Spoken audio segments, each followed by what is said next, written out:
Hey nerds, Farmer Jesse here. Welcome to Growers Daily, your daily dose of ecological farming insight. It is Tuesday, October 15th, 2024, and today we are talking fencing out deer and other critters, plus what we are or could be planting this late in the season. So let's do it.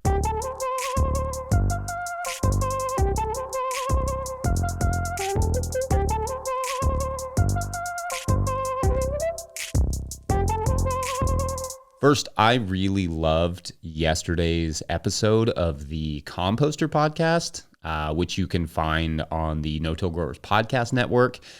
This one was with Andrew Brosseau, operations manager there at Black Earth Compost.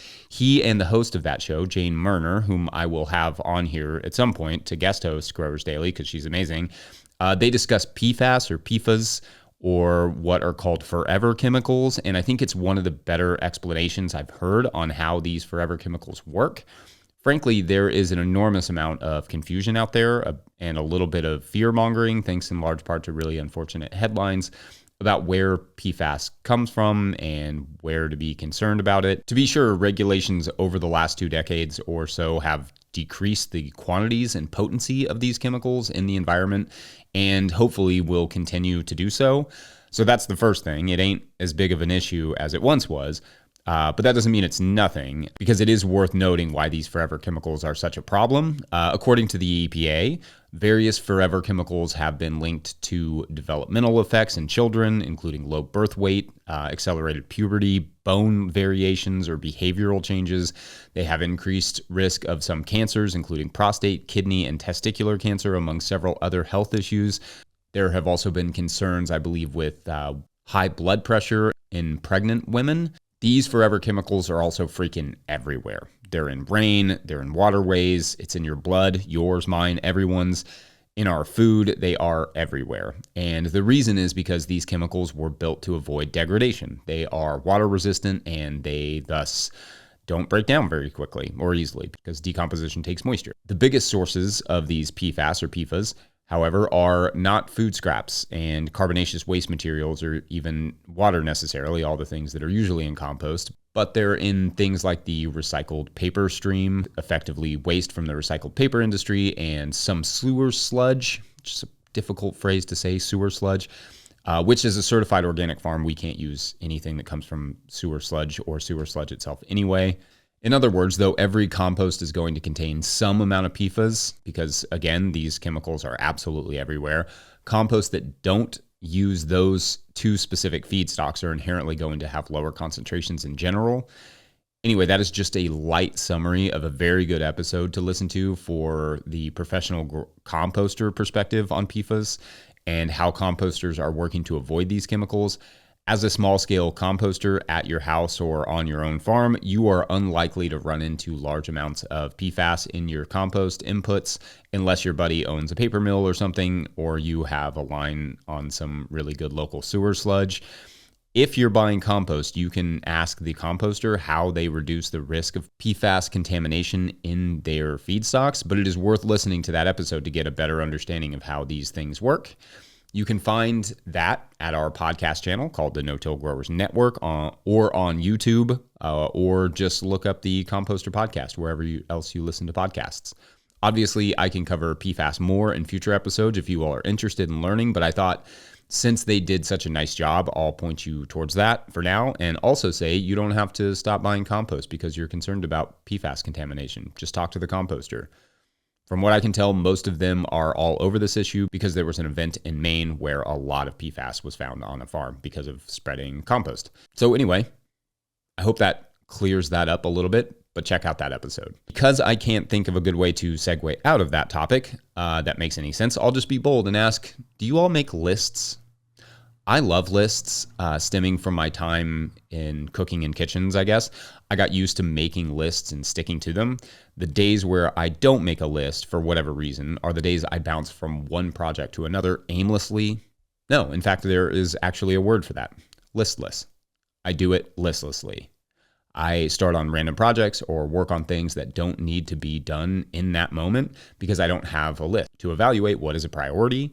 The thing is, although I do love lists, sometimes I get out of the habit of making them. Part of the reason for that is how much I hate keeping lists on my phone. I like paper lists. I like the physical act of writing what needs to be done down and then marking each task out as I accomplish it. There's like something very satisfying about that. But also when it's on my phone and I open my phone, I have messages and email notifications and all the things waiting there to distract me. Now, part of this is simply a management thing on my end. I don't get any social media notifications on my phone, and I could end all notifications and leave my phone somewhere else or whatever, then just switch back to a paper notebook. But my phone is how I listen to podcasts and communicate from the field with my wife and also with my business partners. I co-run 2 businesses, so I can't exactly be away from my phone for 8 hours during the workday very easily. So my question for you is, what do you all do to manage your lists and stay on task? Do you use a paper list? Do you use your phone? Do you use Google Docs? What's your go-to method? To be clear, I don't need ideas for me. I have my ideas. I want to hear what you all actually do that works for you. Let me know wherever you let me know things, comment sections, Instagram, wherever, because I'd be curious to know. Maybe I'll share some of the better ones on this podcast. Otherwise, next, we will get to a listener question from our Patreon members at patreon.com/no-till-growers, BRB. Today's episode is brought to you by Rimmel Greenhouses. Whether it's tomatoes to market, flowers in the spring, or your family's harvest, growing in a greenhouse protected from the weather provides the right environment that you need for a harvest that you can count on. Rimmel greenhouses are designed for durability and offer the quality that you need to grow productively year-round. Visit rimmelgreenhouses.com to get a quote today. If I may editorialize for a second, I own a Rimmel tunnel. I love it. We built it ourselves, and I really appreciated the quality of the tunnel as well as the customer service we received in the process. So make sure to check them out. If you, the listener, want to support our work, you can do so at patreon.com/no-till-growers. I will try to get to questions from everywhere, but I will always get to those Patreon questions. You can join for as low as $2 a month. What is that, like half a gallon of gas per month? Hopefully this show brings you half a gallon of gas worth of utility every month. And so if you get some value out of this, that would be great to kick in a few bucks at patreon.com/no-till-growers. Anyway, today's question comes from Patreon member Charles Best, who writes, I'm hoping you'll do an episode on fencing, covering questions like, for keeping out deer, what are the pros and cons of different options for posts and fence material? And for raccoons, rabbits, woodchucks, etc. Is it the case that there's really no physical barrier that can fend off squirrels, for example, if you were trying to grow hazelnuts? Okay, so cool. Great questions, Charles. I appreciate that. And I get lots of questions about deer fencing because deer are obnoxious giant rodents that just won't give up. Let's start with that first one about what are the pros and cons of different fencing options for deer. So according to the studies, the best options for 100% protection is an 8-foot tall woven wire fence, or like 2.5 meters. Of course, that's expensive, and depending on how big your garden is, and labor intensive, and both construction and maintenance will take a lot of work. If a tree or large branch falls on it, and you may not know about it right away, and then of course you have to fix that. Depending on the size and location of that fence, if it's in the woods, you just genuinely may not know it happened for a while. Now, the more affordable option is to offset fencing, where you place one 4-foot fence on the inside, whether woven wire or whatever, and one electrified wire strand 4 feet away on the outside. Basically, it's like a double fence, where one of the fences is a simple electrified wire, or two, preferably something visible though.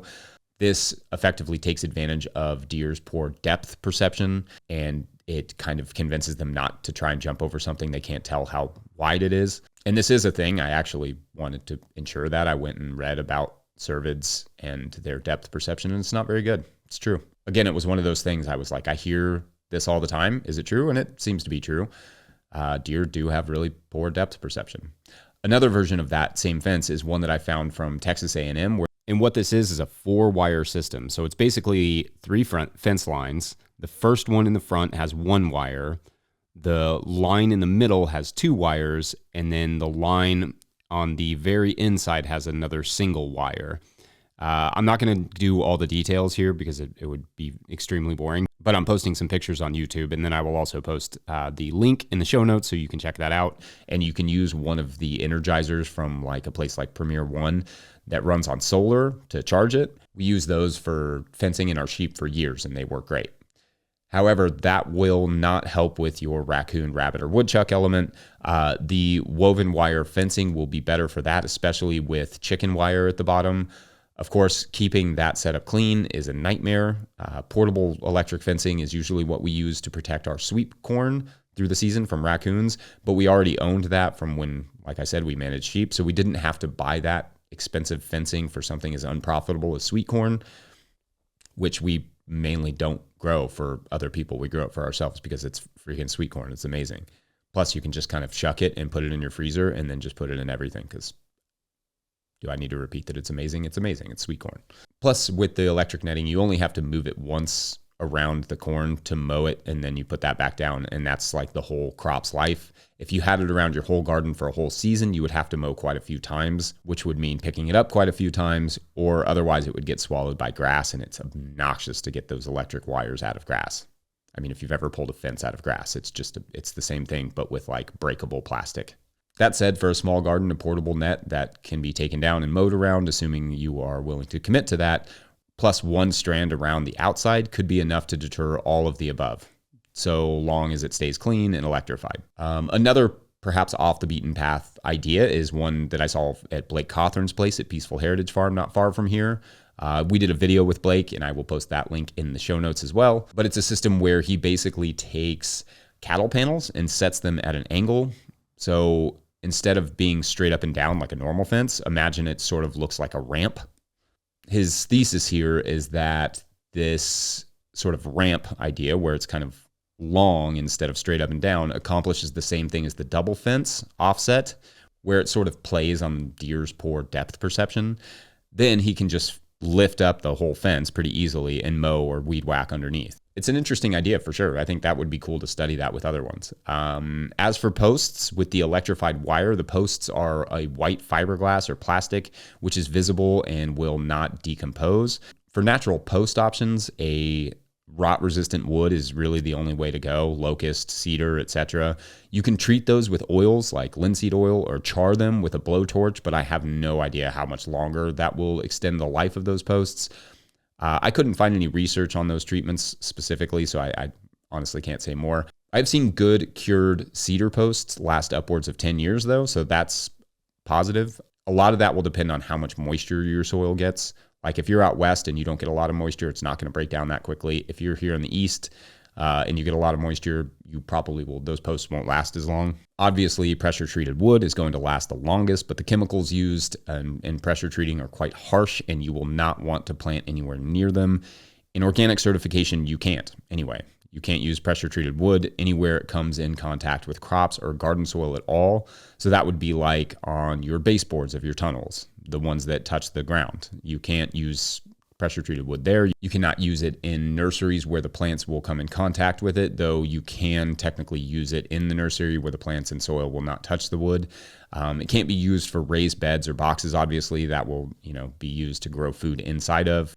You can't build a raised bed with pressure treated wood, fill that with soil, and then grow plants. In other words, for fence posts, there must be a large buffer between the treated wood and the garden, the sufficiency of which is kind of determined by the inspector, but the post cannot be, quote, in contact with soil or crops in the organic production area. I kind of feel like an inspector told me 15 feet once, but I don't want to vouch for that, but I think if you show that there's a buffer between your garden and your fence post, you're probably going to be on the safe side. Maybe best to just ask the inspector if it's enough before you install the fencing, just so you don't get in trouble. Now, to your second question about squirrels and protecting your hazelnuts. Well, I'm sorry ahead of time for the following answer. If you have watched the squirrel-proof bird feeder videos by Mark Rober, you have probably learned that, squirrels are up for just about any challenge. Your best bet with them is to incorporate more habitat for squirrel predators and possibly some sort of trap crop like a bird feeder with seeds that are less work for them than the hazelnuts will be. I have seen folks recommend growing strong-smelling crops like mint and marigolds and such, and I don't think there is any harm in doing that to deter squirrels and also other large predators. Plus, mint is great for pollinators and mixed in with watermelon juice for mocktails or mint juleps in the spring. Yep. Also, some people mention, suggest motion-activated options like sprinklers and maybe some of those annoying talking fishes that sing when you walk by. That could work. I think using a variety of tactics will, if nothing else, reduce the squirrel shrinkage. Back to deer for a second. I should say that we used to have a garden with absolutely no fence and just a big Great Pyrenees named Wendell. And we never had any deer issues in that 1 acre plot, which often had things like sweet potatoes and lettuces that deer love.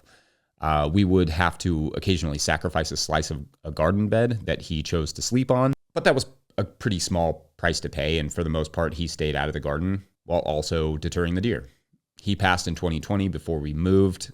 Rip, Wendell Bear, greatest dog ever. And we would have gotten another Pyrenees because they are big and awesome, but he was also very loud and barked all night. So we couldn't have a dog like that at our new property, lest we want to make our neighbors hate us, which you don't want. That's just a pro tip. Anyway, I hope that mostly answers your questions. And I'm sure there will be input from others in the comments section on deer fencing, posts, etc. Up next, what we can or would plant in our region in mid-October, which is right now. Be right back. Hey, y'all, Farmer Jesse here. I just wanted to let you know that we have posted a bunch of discount codes over at our Patreon page at patreon.com/no-till-growers for our patrons over there. So if you love and appreciate our work and you could use a little break on the cost of seeds this year or on your irrigation supplies or boots or whatever, we have several discount codes available over at our Patreon page. Like I said, patreon.com/no-till-growers. So, just to be clear, that means for as little as $2 a month, you can save hundreds of dollars on your farming stuff this year. That's real. That page is so valuable to our work, and at a certain level, we'll even shout you out at the end of this show. Because you rock. That's it. Thanks, y'all. Enjoy the show. All right, so our region gets pretty cold in the winter, so there's not a lot of outdoor growing that can be reliably done here in Kentucky. That isn't just cover crops. That said, there are still a few crops worth exploring that can be grown well into the winter in the field, but especially in the high tunnels. For the most part, I like to have all my winter stuff in the high tunnels by October 15th at latest and in the field by October 1st at latest, because the amount of growth you get after that point is basically not growth. It's basically nothing. Sunlight is diving right now at something like 15 to 20 minutes of daylight per week in October. So like Sunday this week will be 15 minutes longer than it will be 15 to 20 minutes longer than it will be next week. Anyway, sunlight is diving, and with that goes air temperature. So our ability to grow anything comes to a veritable standstill until the spring. That's why I always say it's not winter growing as much as it is fall growing, followed by winter keeping it alive. Basically, you get it to size and then protect it from, whatever crop it is all winter. Anyway, in terms of crops for eating, we will still sow some spinach in the field this time of year. Hardier Savoyed spinach like Tundra will produce okay through a mild winter, but really come back to life in February and March for a few nice harvests, while also being the absolute sweetest spinach you've ever had. I also really like sowing a bed of carrots in October of Mokum or some other short day carrot for January/February harvests. They often don't have the same pigmentation of summer sown carrots. In other words, the carrots themselves are a little bit paler than those harvested in the fall after a frost, but the flavor is outrageous. We are still transplanting lettuces as well, giving the lettuces slightly more space for air movement. Arugula is another one we will put in the ground in October and again in late December. Kale is not the worst bet either, though I like to have my winter kale transplanted by October 1st. Radishes and turnips I have not had as much luck with in the winter because although they will grow, when those hard freezes come, they often damage the radish or turnip itself beyond marketability, basically making them translucent and not super tasty. We will transplant some leeks as well, like right now that we started back in June. The taller the leek, the bigger the blanch you can get on it. We will transplant some of those right now in both the tunnel and the field. I'm really trying to breed a leek seed that does well in the field here over winter, but this year will be my first generation of it, so we'll see. But could be cool to have more crops growing in the field over the winter that you can actually harvest. So that's the hope with these leeks. Also, I can't grow leeks in the summer because they are just too darn slow. It takes up too much space for too long. But if they will grow over the winter while I'm being the slow one, great. You can grow salad greens like mosh as well. But unless you have chefs who will pay $30 a pound for it, I can't imagine it would be worth it. You only get one cutting on mosh, and it's very small and lightweight, Very tasty, but still small. Some of those other winter greens like Claytonia and Minutina need a little bit more protection than mosh, but are super tasty and winter hardy and give you much bigger yields. They also can be sown in the tunnel as well around now. I love the flavor of both of those crops a great deal, but again, they are niche items that may not sell as easily as something like lettuce. Cilantro is somewhat ironically, given what it is typically eaten with, but cilantro is a good winter one for the field and tunnel. Same with pea shoots, which can be grown pretty quickly and give you a second cutting. Yeah, I don't know. What are you all growing in the winter? Or do you sow anything in October for eating purposes? Anyway, I think I'm going to wrap it up there, but I'd love to hear what you all are still planting in the Northern Hemisphere. In the Southern Hemisphere, they are in full on spring mode, I imagine at this point, busting their butts to have early tomatoes and beans by Christmas, which frankly sounds awesome. Maybe one of these days we can all go enjoy the holidays in Australia where we can carol in shorts while snacking on tomatoes. If you are watching this on YouTube, please like and subscribe and share. Sharing really helps grow this show. And it also lets us know if you like it, which is also helpful. If you are listening to me in the field somewhere, and I guess I don't know, yell about it. Also, the Living Soil Handbook is available in French. I feel like I don't say this enough. I will link that in the show notes. And soon the Living Soil Handbook will also be available in German and Italian, which is wild. Most farm books never sell more than 1,000 copies, let alone get translated. So you all rock for making it possible for this book to get that honor. You're incredible. Also, speaking of books, Dan Brisebois has a new book coming out called The Seed Farmer, same as his podcast, The Seed Farmer Podcast. You can pre-order that at no-tillgrowers.com to support our work. You can also join us at patreon.com/no-tillgrowers as well, where at a certain level, or if you just bump up from one level to another, or if you just join us at all in the month of October, you get a shout out on the show. So big shout outs today to, here we go, Anna Martha Brown. Nice. Carol Denzinger. I don't know, maybe a 6 out of 10 on that one. Maybe I got it right. Scott Petamonte.